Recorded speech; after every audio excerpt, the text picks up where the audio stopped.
네, 여러분들의 고민 지금부터 확실하게 해결해 드리겠습니다. 함께 하실 분 소개해 드려야죠. 매주 이 시간 가슴을 울리는 이야기를 전해주는 분이십니다. 마이크 임팩트 한동원 대표와 함께합니다. 어서 오세요. 안녕하세요. 네. 요즘에 대표님 덕분에 저희는 진짜 목요일이 힐링데이예요. 네. 마음이 기다려집니다. 편안해지고. 네. 저도 하면서 네. 저도 너무 힐링 많이 되는 것 같아요. 정말요? 네, 감사합니다. 이 시간에 네. 너무 감사해요. 네, 네. 오늘도 멋진 강의 부탁드리겠고요. 네. 네, 진아영 캐스터도 네. 함께하죠. 어서 오세요. 안녕하세요. 반갑습니다. 진아영 캐스터입니다. 안녕하세요. 네, 반갑습니다. 진아영 캐스터도 이 시간 늘 기대하고 있다면서요? 네, 항상 이 시간만 되면 너무 깨우치는 게 많아가지고 방송에 이렇게 방송 안 하고 이렇게 네. 이야기에 집중해도 되는 건지 싶을 정도로 이 시간이 너무 즐거워요. 맞습니다. 여러분들에게도 그런 시간이 되시기를 바라겠고요. 예. 자, 한동훈 대표님, 오늘은 어떤 주제 들고 나오셨나요? 네, 오늘의 주제도 어떤 답이 나올지 좀 궁금한데요. 네, 네. 당신의 무엇이 바다에 빠졌을 때, 바다에 잠겼을 때입니다. 당신의 어렵네요, 점점. 당신의 고민? 여친? 뭐가 있을까요? 뭐가 있을까요? 집사람? 뭘 선택해, 누구 선택해야 되느냐? 뭐 이런 건가요? 당신의 무엇이 바다에 잠겼을까? 어려운데요. 뭘까요? 정말 오늘은 딱히 떠오르는 게 없는데 아영 캐스터 저는 있어요? 몸이 바다에 빠졌을 때.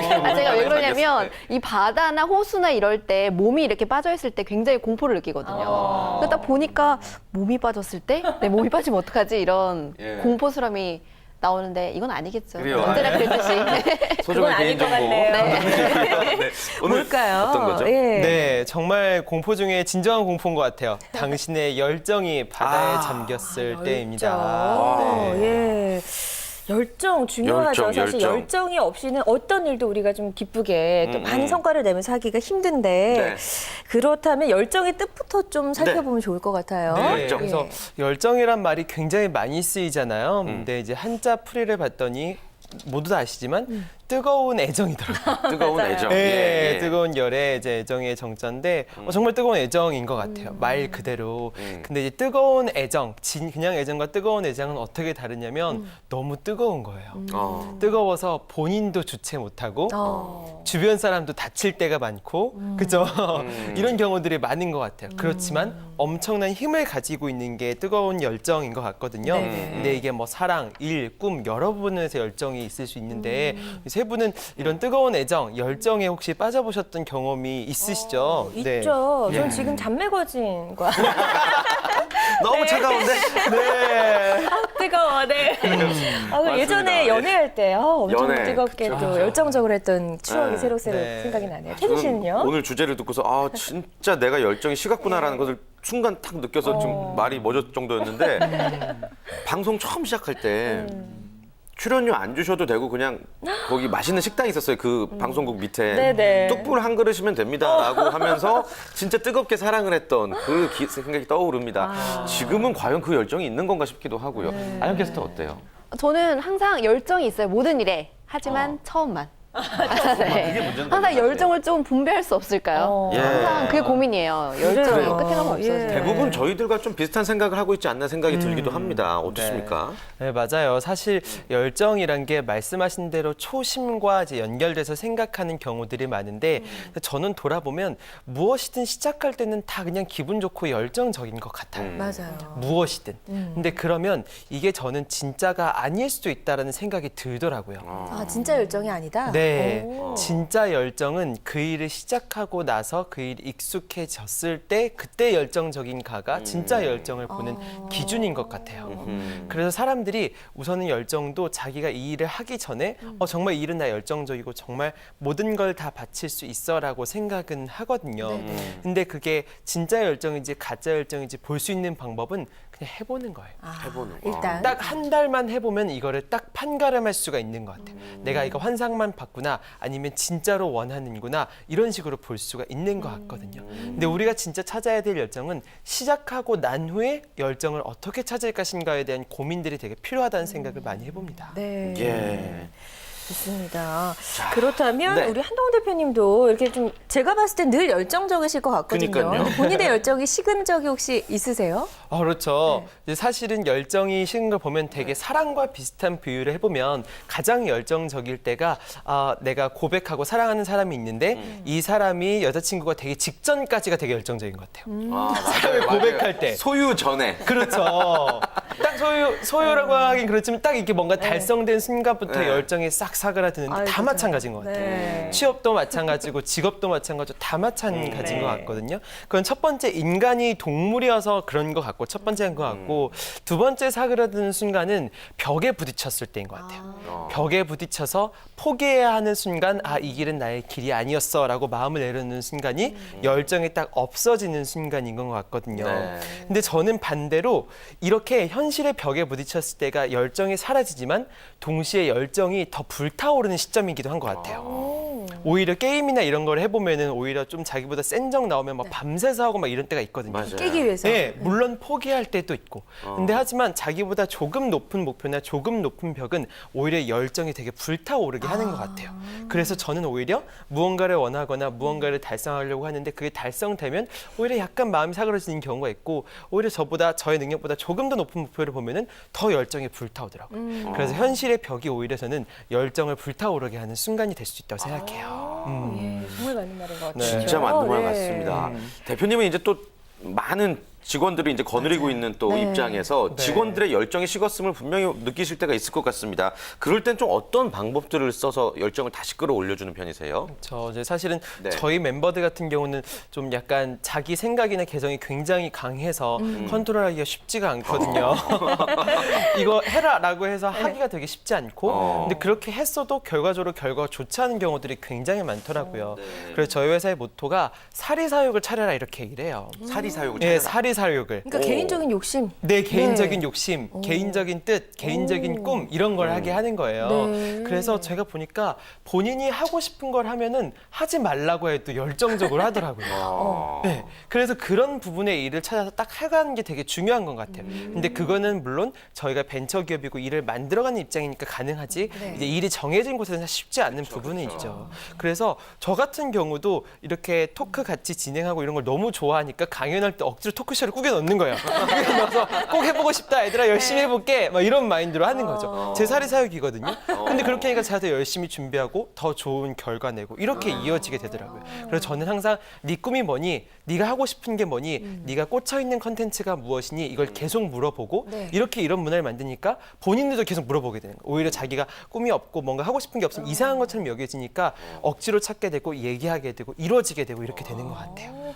진짜 좋은 방법이죠? 네, 근데 입사하고 싶다. 네. 회사 대표님이 이렇게 뭐 해봐라 이렇게 열정을 심어주면 참 좋겠지만 이게 모든 사람이 그렇진 않잖아요. 이게 회사를 다니게 되다 보면 원래 내가 하고 싶었던 일이었어도 이제 내가 돈을 받고 일을 하는 일이고 돈과 연결돼 있고 맞아요. 네. 또 내가 하고 싶은 일을 또 제대로 하지 못할 때 그 열정이 좀 사그라질 수가 있잖아요. 이럴 때는 어떻게 하면 좋을까요? 맞아요. 사실은 정말 자기가 하고 싶은 일은 일로 직업으로 하지 말고 취미로 하라고 얘기를 되게 많이 하잖아요. 근데 그 이유가 똑같은 것 같아요. 열정, 그 사랑이 식어버리기 때문이거든요. 직업으로 하게 되면 사랑이 식는 이유가 무엇이냐면 돈을 버는데 자기가 하고 싶은 일에 대해서 뭔가 돈을 적당하게 못 받는다는 생각이 들기 시작하면은 그때부터 애정이 딱 식어버리는 거예요. 정말 실제로. 어떤 마음인지 알 수 그렇죠. 있어요. 네. 네. 근데 저는 연인이나 이런 결혼도 되게 비슷한 것 같아요. 정말 사랑했는데 딱 결혼하면 현실적인 문제 부딪히면 애정이 싹 식어버리는 거예요. 그런 게 사랑의 그 원리인 것 같거든요. 현실에 이제 그 역학관계가 있는 것 같아요.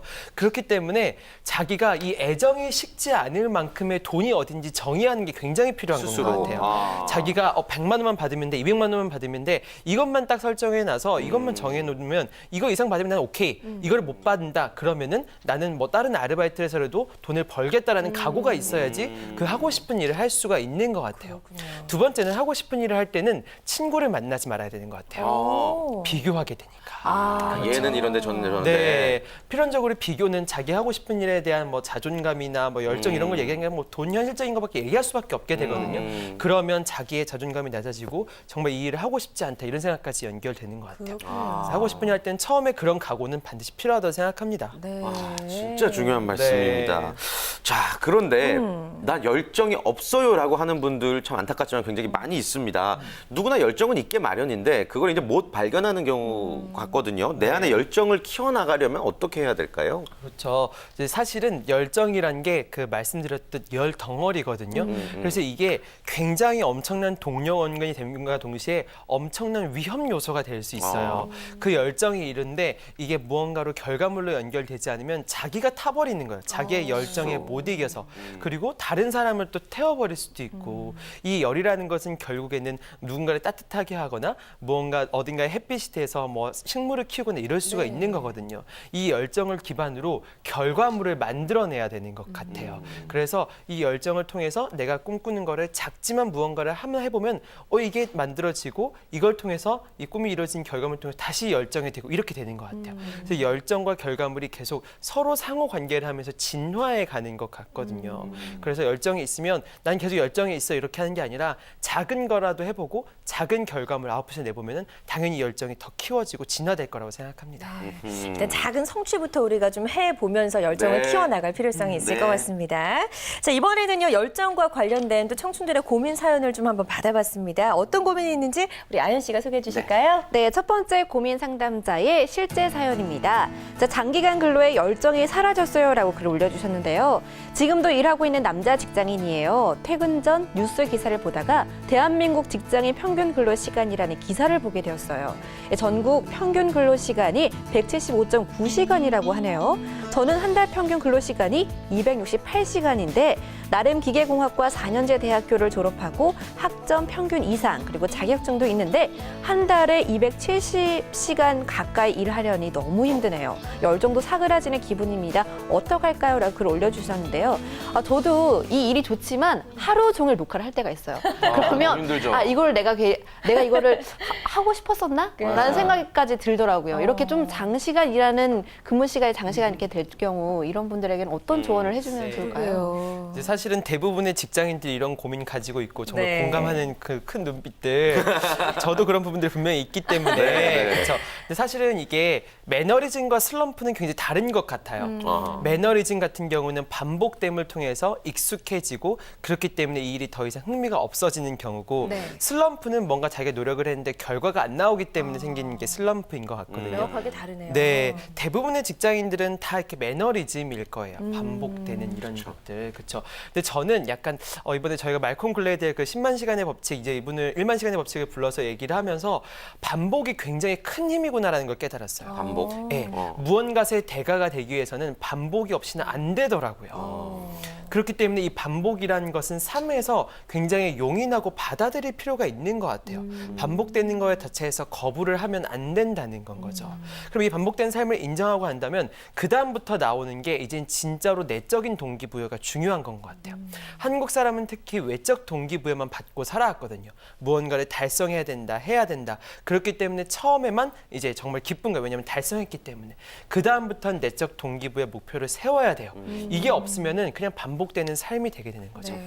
두 번째는 매너리즘에 있게 되면 그냥 이제 열정이 없다 그러면 열정을 막 찾으려고 하거든요. 네. 근데 저런 이런 열정이 생기는 지점은 열정이 아예 없을 때 생기는 것 같아요. 아예 0이 되었을 때. 에너지나 이런 것도 아예 0이 되었을 때. 열정이 없다고 생각될 때 열정을 막 찾으려고 하지 말고 아예 쉬세요.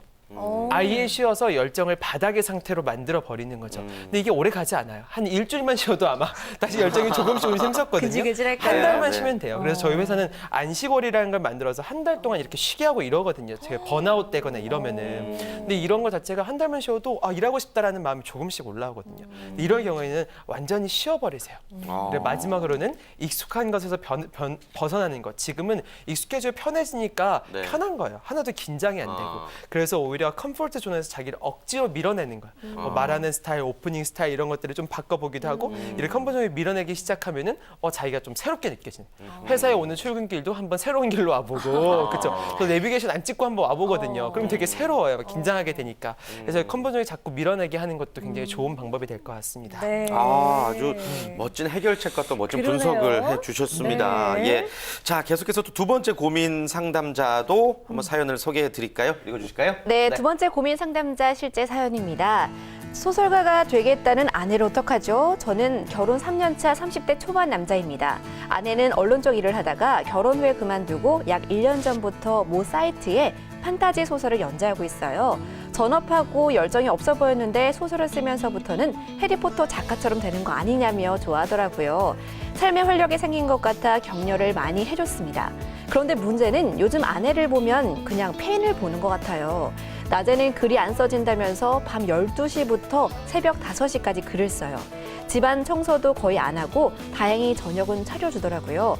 동갑내기라 1, 2년만 늦어져도 노산인 것 같아서 아기를 갖자고 하니까 조금만 더 늦추자고 해요. 제가 생각했던 결혼 생활과 거리가 멀어지는 느낌이에요. 저는 아기도 키우고 주말에 놀러 다니고 싶었는데 아내는 밤낮도 바뀌고 원래 작가들은 올빼미가 많다고 하는데 데뷔도 안 했는데 작가냐? 내가 보기엔 너 그냥 팬이다 라는 말을 절대 못해서 뭐라고 하기도 어렵네요. 저는 한 줄, 네. 네, 전 하신 줄 알았어요. 깜짝 놀랐네요. 저는 빨리 아기도 갖고 남들처럼 규칙적인 생활을 하기 바라는데 너무 욕심을 부리는 걸까요? 아내나 저나 윈윈 할 수 있는 방법이 있을까요? 라고 고민 올려주셨습니다. 재밌는 사연이에요. 네. 네. 이분은 지금 이제 소설가가 되기 위해서 막 열정에 불타오른 그 시점인 것 같다는 생각이 듭니다. 모든 걸 다 팽개치고 네. 그 글 쓰는 데만 좀 집중을 하고 있어서 남편분이 고민이라고 보내주셨는데 이분에게는 또 어떤 조언을 해줄 수 있을까요? 네, 그래서 이런 분들 같은 경우도 이런 사례도 굉장히 많은데 이런 사례는 그냥 내비두세요. 페인이 되도록. 네, 내비두세요. 어허. 네, 내비서 사실 처음에 시작할 때는 이렇게 이제 열정을 가지고 하는 경우인데 이게 한 달 이상 가는 게 이제 많지 않더라고요. 아. 이런 열정을 가지고. 근데 사실은 이런 열정 가진 사람들이 예술 쪽에 이런 분들이 많으세요. 뭔가 뭐 쓰거나 음악이거나 이렇게 하긴 하는데 저도 벤처 시작할 때 처음 그랬는데 이게 지속 불가능하더라고요. 처음엔 막 밤새 일하고 막 주말에도 일하고 이렇게 하는데 이게 지속 불가능하고 내가 별로 안 좋구나라는 걸 깨닫고 그때부터는 내가 정말 지속 가능한 삶을 살아야겠구나라는 깨닫게 되었거든요. 근데 사실 이런 경우에는 이렇게 문제가 있는데 주변에서 얘기해도 잘 안 들려요. 그쵸. 주변에서 막 조언하고 해도 왜 저러지 막 이런 생각이 들거든요. 근데 현실적인 문제들에 대해서 본인이 직면하게 되면 이제 아마 본인이 그런 걸 깨우치게 될 거고 이런 높은 열정들은 아마 오래 가지는 않을 거라고 생각합니다. 그래서 이런 경우에는 오히려 응원해 주세요. 너의 꿈을 응원한다. 한번 해봐라. 너 정말 잘 될 것 같아. 어차피 네 불에 지칠 거야. 그렇죠. 잘 돼도 좋은 거고 안 돼도 좋은 거예요. 그쵸, 그쵸. 안 되면 이 사람은 나의 인생의 파트너구나라고 생각을 하게 되거든요. 이런 꿈에 가득 차 있을 때는 잔소리를 한다 한들 절대 듣지 않습니다. 계속 우선 하게 하세요. 그리고 응원해 주세요. 스스로 깨치게끔. 네, 네. 그렇죠. 네. 그런데 이 아까 말씀해 주셨듯이 예술 쪽의 열정이 좀 더 대단하다고 말씀해 주셨는데 그 사회적 문제가 됐잖아요. 열정페이. 열정페이. 네. 이런 좀 예술적인 열정페이가 좀 많은 것 같아요. 이걸 악용한다고 생각해도 될 것 같은데 이런 부분은 어떻게 생각하세요? 네, 사실은 저희 회사 같은 경우도 대학생들이 일하고 싶다, 돈 하나도 안 받아도 된다 이렇게 막 편지 오시고 이런 분들이 계세요. 열정페이를 자청하는 경우. 네, 그렇죠. 근데 사실은 김태진 아나운서도 아까쯤에 일을 주면은 진짜 밥 한 끼만 사주면 된다 이런 맞아요. 경우도 굉장히 많았잖아요. 네. 근데 저는 그 심정도 정말 10분 이해해요. 이 친구들의 입장에서는 또 뭔가 경험을 쌓고 싶고 무언가 한번 하고 싶으니까 이런 심정으로 많이 하게 되거든요. 근데 이런 경우들은 분명히 있을 수는 있으나 문제는 이 진심을 역으로 이용하는 사람들 때문인 것 같아요. 이 업계는 그렇고 너희는 그래야 되고 이렇기 때문에 역으로 이용하고 이제 반대로 이렇게 하게 되는데 그렇게 하게 될 경우에는 결과적으로 자존감을 스스로 낮추는 일이 돼버리는 것 같아요. 돈을 안 받고 이제 일을 하는 건 굉장히 다른 거 되고 왜냐하면 그 사람들의 인식도 그렇게 예술계는 또 그렇게 생각하게 되거든요. 또 반대쪽 입장에서도 경험을 쌓았는 생각하지만 자기 자존감이 결과적으로 낮아지는 결과가 나올 거예요. 그래서 이거는 스스로 지켜야 한다고 생각합니다. 이런 자존감. 이렇게 지켜나가서 이런 소리들이 많아질 때 정말 사람들의 생각도 많이 바뀔 수 있을 거라고 생각해요. 네, 좋습니다. 네. 자, 이렇게 고민 상담자분들의 사연까지 저희가 들어봤고요. 끝으로 우리 한동훈 대표님께서 오늘은 뭐 청년뿐만 아니라 중장년 여러분들에게도 도움이 되는 이야기였는데 한 말씀 정리를 해 주실까요? 네. 사실은 열정 적여야 된다 이런 이야기들 굉장히 많이 하고 사람들이 열정을 가지려고 많이 노력을 하지만 저는 열정은 습관인 것 같아요. 열정이 생활이고 이제 하나의 일이 주어지더라도 이 일에 뭐 계산하는 게 아니라 열정적으로 하시는 분들이 계시거든요.